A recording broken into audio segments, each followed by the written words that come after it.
नमस्कार दोस्तों, प्रश्नावली 13.1 कक्षा 10वीं विषय गणित। इसमें प्रश्न नंबर 2 है। किसी फैक्ट्री के 50 श्रमिकों की दैनिक मजदूरी के निम्नलिखित बंटन पर विचार कीजिए। यहाँ एक 50 श्रमिकों की दैनिक मजदूरी का बंटन दिया है। इसमें दैनिक मजदूरी रुपए में दी है कि जो दैनिक मजदूरी है वो 100 से लेकर 120 रुपये तक है, जिसमें श्रमिकों की संख्या जो है 12 है। 120 से 140 है, जिसमें श्रमिकों की संख्या 14 है। 140 से 160 है, जिसमें श्रमिकों की संख्या 8 है। 160 से 180 है, जिसमें श्रमिकों की संख्या 6 है। 180 से 200 है, जिसमें श्रमिकों की संख्या 10 है। उपयुक्त विधि का प्रयोग करते हुए इस फैक्ट्री के श्रमिकों की माध्य दैनिक मजदूरी ज्ञात कीजिए। इसको हम यहाँ उपयुक्त विधि में हम लिखेंगे कि माध्य ज्ञात करने के लिए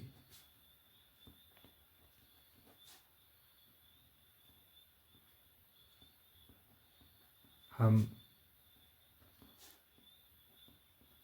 पग विचलन विधि का प्रयोग करेंगे।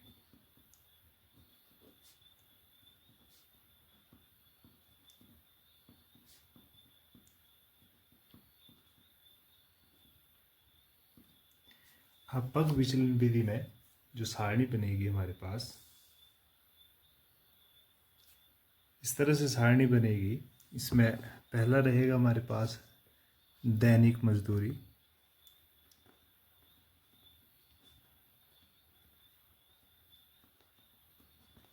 जो हमारे पास है रुपए में,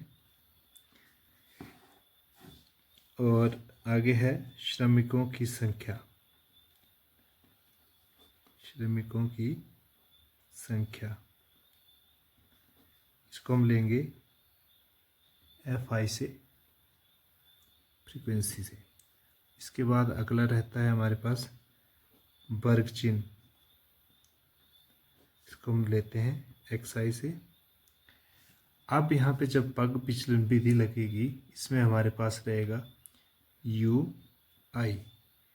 जो UI है उसका फॉर्मूला रहता है XI minus A upon H, और नेक्स्ट जो रहेगा वो FI इंटू UI। अब हमारे पास यहाँ जो मजदूरी है 100 से 120, जो हमारे पास है वो 12 श्रमिक हैं। आगे है 120 से 140, हमारे पास है 14 श्रमिक, और आगे 140 से 160, जो हमारे पास 8 हैं, और आगे 160 से लेके 180 है, जिसमें हमारे पास 6 है, और हमारे नेक्स्ट है 180 से लेके 200 तक, जो हमारे पास है 10 श्रमिक। अब यहाँ से योग रहेगा summation of FI is equal to, इसको जब हम जोड़ेंगे तो 4 और 2 6, 8 6 14, 14 और 6 20, 2 1 2 3 और 2 5, तो ये 50 है। हमारे पास 50 श्रमिक थे। आगे जो वर्ग चिन्ह रहता है, वर्ग चिन्ह क्या होता है, हमारे पास जो अंतराल है हमें दिया हुआ, ऊपरी वर्ग सीमा और निचली वर्ग सीमा का योग बटे में 2। तो यहाँ है 100 जमा 120, ये बन गया हमारे पास। पहला करेंगे 100 जमा 120 बटे में 2, तो ये रहेगा 220 बटे में 2, और ये आएगा हमारे पास 110। इसी तरह से आगे करेंगे। 120 और 140 हो गए हमारे पास 260। 260 को 2 से जब भाग करेंगे तो 130। 160 और 140 हो गए 300। 300 को 2 से भाग किया 150।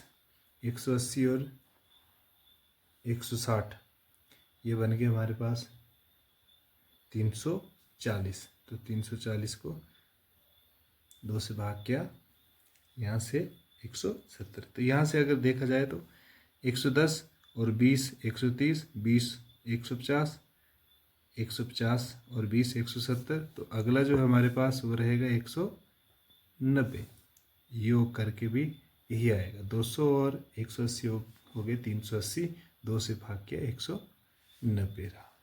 आगे यू आई बराबर है एक्स आई माइनस ए अपॉन एच। अब यहाँ से जो हमारे पास ए है तो यहाँ से ए निकाल लेंगे। दिए गए आंकड़ों में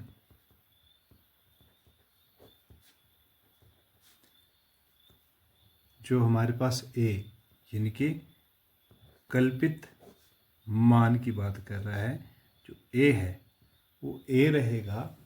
यहाँ से जो ए है वो हमारे पास देख, यहाँ जो हमारे पास 1 2 3 4 5 है। जो माध्य का रहेगा, इसमें जो मध्य का रहेगा वो हमारे पास कल्पित मान रहता है। तो यहाँ से 1 1 2 1 2, तो ये वाला शुरू से 2 छोड़े और लास्ट से 2 छोड़े, तो हमारे पास 150 जो है वो ए का मान रहेगा। तो हमारे पास ए का मान कितना है यहाँ 150। और जो एच है, एच को हम लेंगे वर्ग माप, यानी कि एच जो वर्ग माप है वो हमारे पास वर्ग अंतराल से आता है। यहाँ 100 और 120 यानी कि 20 का अंतराल है। आगे 120 और 140, यहाँ भी 20 का अंतराल है। 140 और 160, यहाँ भी 20 का अंतराल है। तो हमारे पास जो h रहेगा वो 20 रहेगा।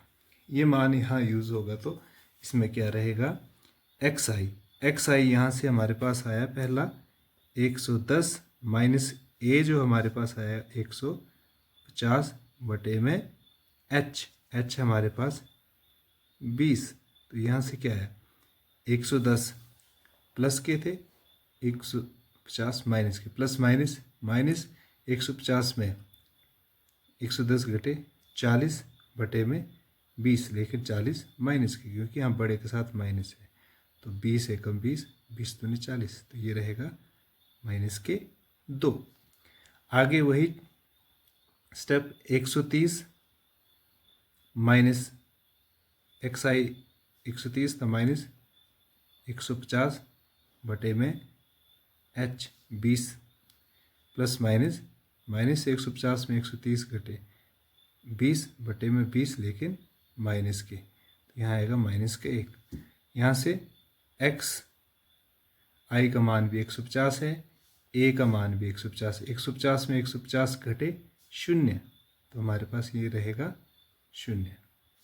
अगले में एक्स आई का मान है 170 माइनस ए का मान है 150 बटे में 20, प्लस माइनस हुआ 170 में 150 घटे 20 बटे में 20, और ये रहेगा 1, और ये प्लस के क्योंकि यहाँ बड़ा जो है 170 है। आगे 190 माइनस ए का मान है इधर 150 बटे में 20, 190 में 150 घटे 40 बटे में 20, ये रहेगा हमारे पास 2। यहाँ से हमारे पास आगे यू आई और गुणा एफ आई, तो यहाँ से रहेगा, यहाँ से हमारे पास एफ आई था 12 गुणा यू आई है हमारे पास -2, 12 दूने 24, लेकिन माइनस के, यहाँ से 14 गुणा 1 माइनस के 14 रहेंगे। यहाँ से 0 को 8 से गुणा किया तो 0, 1 को 6 से गुणा किया तो 6, 10 को 2 से गुणा किया तो 20, ये प्लस के रहेंगे। तो ये हमारे पास इन दोनों को अलग अलग से करेंगे तो हमारे पास रहा माइनस माइनस प्लस हो रहा है, माइनस माइनस प्लस हो रहा है, तो 24 और 14 हो गए हमारे पास। यहाँ 24 और 14 हमारे पास 4 4 8 और 2 और 1 3, 38 लेकिन माइनस के, और यहाँ से हमारे पास रहा 20 और हमारे पास यहाँ रहा 26। तो ये हमारे पास यहाँ रहेगा माइनस के 38 जमा के 26, और ये आंसर में रहेगा माइनस प्लस माइनस। तो 38 में 26 घटेंगे तो हमारे पास रहेगा 12, और 12 आएंगे माइनस का। यहाँ पे समीशन ऑफ FI/UI हमारे पास रहेगा माइनस के 12। हमारे पास जो कल्पित माध्य, अब यहाँ हमारे पास जो माध्य रहेगा x बार बराबर है, ये रहेगा a plus summation of FI/UI बटे में समीशन ऑफ FI गुणा h। इसमें भरेंगे a का मान है हमारे पास 150 जमा समीशन ऑफ FI/UI है हमारे पास माइनस के 12 बटे में समीशन ऑफ FI है हमारे पास 50 गुणा h है हमारे पास 20। तो यहाँ से कट जाएगा, 0 से 0 कटेगी। तो हमारे पास यहाँ बचा 150 प्लस माइनस 12 गुणा 2 बटे में 5। यहाँ से रहेगा 150 माइनस 12 दूने 24 बटे में 5। तो यहाँ से अगर हम 24 को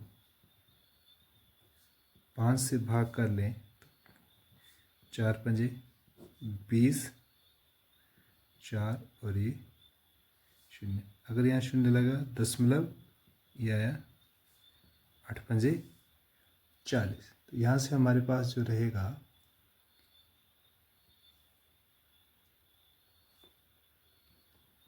150 माइनस 24 को 5 से भाग करके आया हमारे पास 4.8।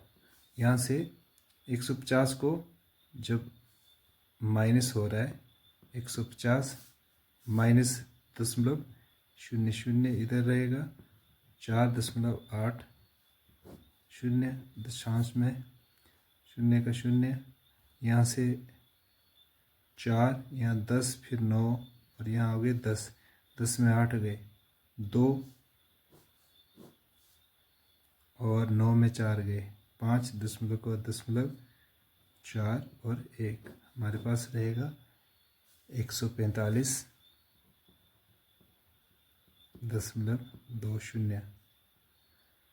ये हमारे पास जो रहेगा वो आंसर रहेगा। हम यहाँ लिख सकते हैं अतः फैक्ट्री के श्रमिकों की माध्य दैनिक मजदूरी